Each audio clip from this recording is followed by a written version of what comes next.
Hi, I'm Caleb Giddings here for GAT Daily. And if you were living under a rock last week, you might have missed the news that the New York State Attorney General sued the National Rifle Association and 4 of its leadership team in an attempt to dissolve the NRA. Now, there are other videos and other content discussing the merits of this lawsuit, discussing the background of this lawsuit, discussing the things that brought us to this point. So we're not going to talk about that today. Today we're going to talk about life without the NRA. What would happen if the New York State Attorney General is successful and the NRA goes away? There are 2 different areas that would be affected by the loss of the NRA. The first, obviously, is the political arena. The NRA, regardless of how you feel about it, regardless of whether or not you think they've been particularly effective recently, is the 800-pound gorilla for firearms lobbying. Have they maybe lost their way, and have they not been advocating as strongly for the Second Amendment as many of us would like? Sure, I would say that's a fair criticism, but on the political front, if the NRA were to be dissolved, that would create a tremendous power vacuum for pro-gun rights lobbying. There is no group right now that has the infrastructure necessary to immediately step up and replace the National Rifle Association. Groups like the Second Amendment Foundation and the Firearms Policy Coalition are very good at litigation and have proven their expertise and their skill in that area, but they have not done lobbying. They have not gotten into that arena because that's a completely different thing. Getting legislation passed is completely different than winning lawsuits, and it takes different skill sets, and it takes different people, and it takes money, lots and lots of money. The other thing that the NRA has that none of the currently existing organizations have is a network of state-level lobbyists. And state-level lobbyists are important. If you look at the progression of gun rights, if you look at the states that have passed concealed carry laws, that have passed things like constitutional carry, that's accomplished at the state level. And that's where the state lobbyists come into play, because they're able to work with those legislators to get that legislation passed. And that's extremely important. And no one has that kind of infrastructure. They're certainly not the group that everybody seems to think will step into the NRA's place, the Gun Owners of America. They have one lobbyist, and it's in Texas, so cool. But there's nobody with that infrastructure. And so what you would see would be an immediate power vacuum where those lobbyists have left. And for better or for worse, we need those lobbyists. We need NRA lobbyists. We need pro-gun lobbyists in Mitch McConnell's office saying, hey, if you let this gun control bill hit the Senate floor, you're going to lose your re-election, buddy. That's what we need. And that is what we would lose if the NRA went away. And again, there's no immediate replacement for that. The only organization that actually has lobbyists in DC that are even somewhat effective is the National Shooting Sports Foundation, who have lobbyists, but it's more on the trade side of things. They don't really mess with the whole political game that the NRA has been playing.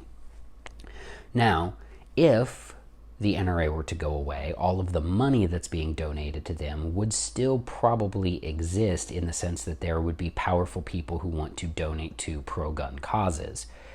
Where does that money go? What organization suddenly starts getting that money? And that's a great question. To backtrack to my previous point, I think the only organization that has a snowball's chance in hell of stepping up to replace NRA in that situation would be the NSSF, the National Shooting Sports Foundation, because, again, they actually have some lobbyists, they have lawyers, they have experience dealing with this thing. So they may not have the expertise and the savvy that NRA has had in the past, but they're still pretty well equipped to deal with that. And that's all we're going to talk about the political side for now, because it's a very complex issue.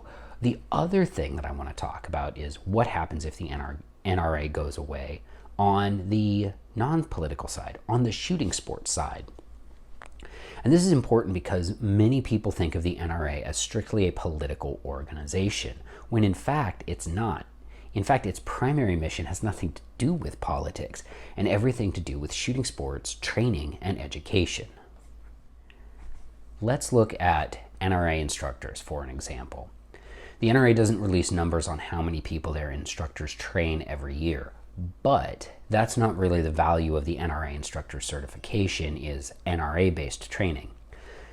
The NRA instructor certification and the NRA range officer certification are nationally recognized certifications. For example, in the state of Florida, if you want to teach concealed carry classes, you can either go through the process of getting an instructor certification from the state of Florida, or you can just show them your NRA cert, and that's it. And they're like, hominis dominus, you are good to teach concealed carry classes. And that's true in a lot of other states as well, where that NRA range instructor or that NRA instructor certification is all you need to teach your concealed carry classes. So NRA instructors train millions of people every year just to get their concealed carry permits. And if the NRA goes away, that certification goes away. There has to be somebody that steps up to replace them. If that certification goes away, it suddenly becomes much more difficult for instructors to train people to get their concealed carry permits, which then makes it more difficult for people to get their concealed carry permits.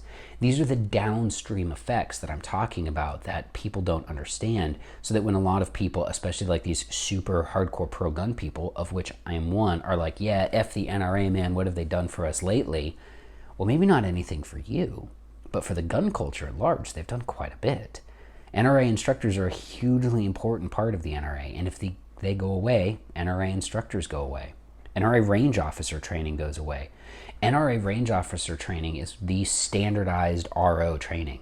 Most gun ranges that are, well, let me rephrase that. Any gun range that's worth a crap has NRA certified range officers. And it helps with things like getting cheaper insurance for your gun range if you can show that your range officers are trained by a nationally recognized body. And if the NRA goes away, that goes away too. And that's not a good thing. NRA hunter safety classes go away. That's not a good thing. Selfishly, the NRA publications going away is a terrible thing. You may not like American Rifleman, you may not like Shooting Illustrated, but there's lots of people who enjoy reading those magazines. And I don't want to live in a world with less gun-related content. I want to live in a world with more gun-related content. I want to be able to go buy Shooting Illustrated. I want to be able to subscribe to Rifleman. I want to go to their websites and read articles. And you can go to Shooting Illustrated right now and read an article I wrote. So of course we don't want that to go away, but if the NRA goes away, that goes away too. We would lose things like Eddie Eagle, which is a phenomenal program. It's one of the best gun safety programs out there for kids. It teaches kids how to live in the real world with guns. We would lose collegiate shooting, both rifle and handgun, because the NRA is the sanctioning body for those sports. The NCAA doesn't want to sanction shooting. That's icky guns and scary. So if the NRA goes away, we lose collegiate shooting, which has been a gateway for so many young men and women into the shooting sports. It was my gateway into the shooting sports. We would lose Camp Perry. Camp Perry is the oldest marksmanship match in the world, and it would go away if the NRA went away, because the NRA sanctions that match. We would lose Bianchi Cup. We would lose one of the most fabled shooting sports matches out there, because the Bianchi Cup is the national championship for NRA action pistol. So it's easy to say, F the NRA, what have they done for me lately? But it's only really easy to do that if you don't know what the NRA does. And yes, the NRA has struggled on the political side. Yes, they have failed us on our gun rights on many occasions. I know the morning after President Trump got elected in 2016, I was excited. We're going to get suppressors off the NRA, off the NFA. We're going to get nationwide reciprocity for concealed carry permits. It's going to be amazing. Gun rights, woo! And we got a bump stock ban, so that was great. We haven't really gotten the gun rights. I was told there would be gun rights. Where are the gun rights? But that doesn't change that the NRA has still been executing its core mission. It's still certifying instructors. It's still certifying range officers. It's still running shooting matches. Obviously, with the COVID, some of that's been suspended, but 2021, they're going to get right back to it. Bianchi Cup will come back. Camp Perry will come back. All of these things will come back. And that's why it's important for us to keep the NRA, or to keep an NRA-like organization. Again, I think the National Shooting Sports Foundation could step up into a lot of these roles, but to do that, they would need a massive influx of cash and people, because all of those people that do these things for the NRA, well, they're at the NRA, and if they lose their jobs, there's no guarantee that they're going to re-enter the community if the NRA just disappears. So while I do think that the NRA needs to be reformed, I do think that at its upper echelons of leadership, there are some real problems. I also think we need the NRA. And I don't want to live in a world without the NRA.